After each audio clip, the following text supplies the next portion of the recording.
কারণ সাংবাদিক বন্ধুরা, সাংবাদিক ভাইরা যদি আমার কর্মটাকে তুলে না ধরতেন, আজকে একজন মনির খান সৃষ্টি হওয়ার পেছনে তাদের যে অবদান ছিল, সেই অবদানটা আমি সারা জীবন স্বীকার করি, মনে রাখব।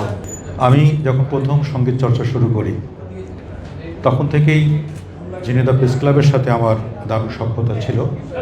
আমি প্রায় যেতাম, সন্ধ্যার পরে গেলে এই রুম থেকে ওই রুম, ওই রুম থেকে ওই রুম, বিভিন্ন ধরনের ভালোবাসা, বিভিন্ন ধরনের আদর আপ্যায়ন আমি পেয়েছি। আমার জীবন আজকে এই পর্যন্ত এসেছে আমার কণ্ঠ এবং কলম, এ দুটির সংমিশ্রণে। কারণ সাংবাদিক বন্ধুরা, সাংবাদিক ভাইরা যদি আমার কর্মটাকে তুলে না ধরতেন, আজকে একজন মনির খান সৃষ্টি হওয়ার পেছনে তাদের যে অবদান ছিল, সেই অবদানটা আমি সারা জীবন স্বীকার করি, মনে রাখব। এইভাবেই আমার একটি ছোট্ট দাবি যে সারা বাংলাদেশে আমার যাওয়ার সৌভাগ্য হয়, যে অঞ্চলভিত্তিক একে অপরের প্রতি যে ভালোবাসা বা একে অপরের প্রতি লেনদেন, এটুকু আমাদের এলাকার মানুষের প্রতি মানুষের কম। যেমন অন্যান্য এলাকায় দেখা যায়, তাদের একটা মানুষ বিপদে পড়লে তারা সবাই ঝাঁপিয়ে পড়ে তাকে উদ্ধার করার জন্য।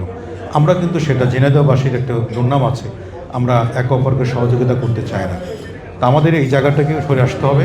আমাদের একজন আইনমন্ত্রী পেয়েছি, আমরা অত্যন্ত দক্ষ এবং যোগ্য একজন মানুষকে পেয়েছি।